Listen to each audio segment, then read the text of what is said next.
Welcome to my review of Outside the Wire, which will be streaming on Netflix this Friday, January 15th, directed by Mikael Hafstrom, who brought us 1408, and it stars Anthony Mackie and Damson Idris.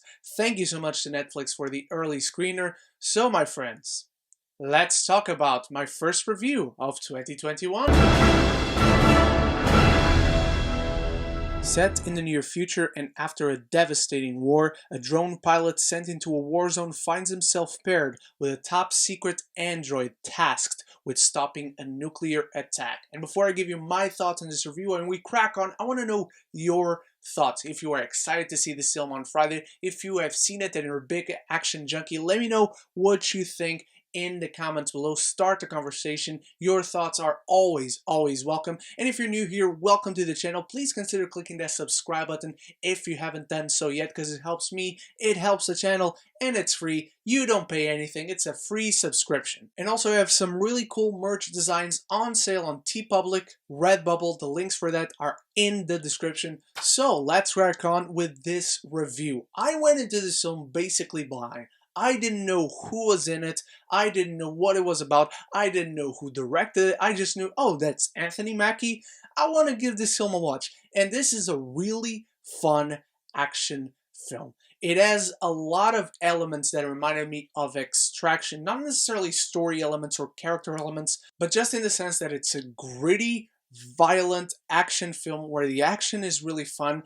And it just doesn't require a lot of brain power. Now, that can be both a bad thing and a good thing in films, but in this one, it really works. The action is really good. It's aggressive, it's in your face, it's brutal, and even though it's not the same caliber of action as, let's say, Extraction, this is a film that really puts you in the scene with these characters as they're kicking ass, because this film goes for it in terms of violence. When the action is going on, it is there, it is in your face, it is bloody, it is violent, it is brutal, and I loved it. And another reason I liked it so much beyond what I just said is that this is directed by Mikael Hafstrom, someone who I haven't seen all of his films, granted, but the films I know him for are not even action movies, so I was extremely pleasantly surprised to see him helming big scope sci-fi and action throughout the entire runtime. I think it does a really great job at evoking that fear and dread our characters feel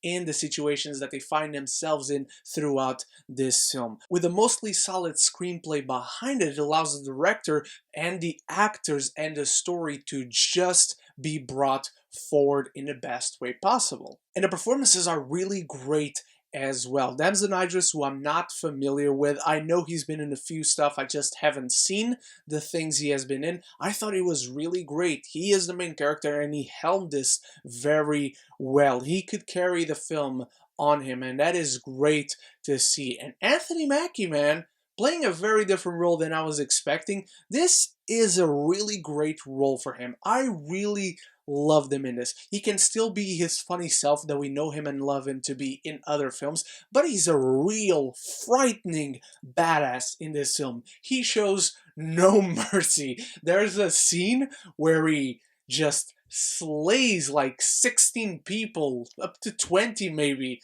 all alone, and it's freaking awesome. I'm also just a sucker in general for this type of dystopian futures where there was a war and now humanity is working with androids, and the film does talk a little bit about them. It's a little bit deeper, to bring back the comparison to Extraction, that film, because it has a few seeds of interesting themes and interesting topics of discussion that it approaches throughout this film with its story. But with that being said, it is not without faults or issues, because the film does take a little while to get going. It's about 30 to 40 minutes before it actually kicks in and we get going with our story, which, when it happens, really solid. I really enjoyed it. It's just that those 30 minutes is all set up, it's all exposition, and you kind of feel like, okay, where's this going? I gotta tell you, it was a struggle for me to keep focused in this film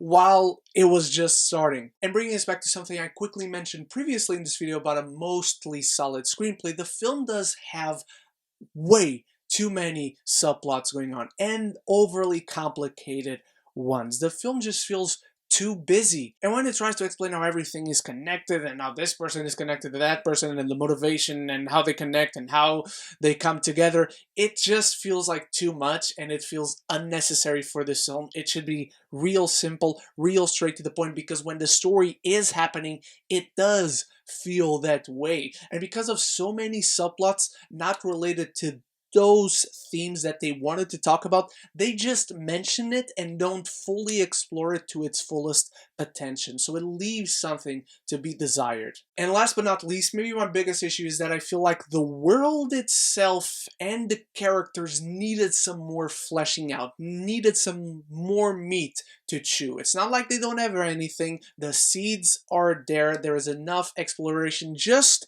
to scratch the surface, but you feel throughout like you want more. The characters' performances, the action, and the story keep you engaged and having fun enough throughout the runtime. Unfortunately, it doesn't quite get to be great, it doesn't quite get to be really good, but the action and performances do hold it up mostly. I'm giving Outside the Wire a C+.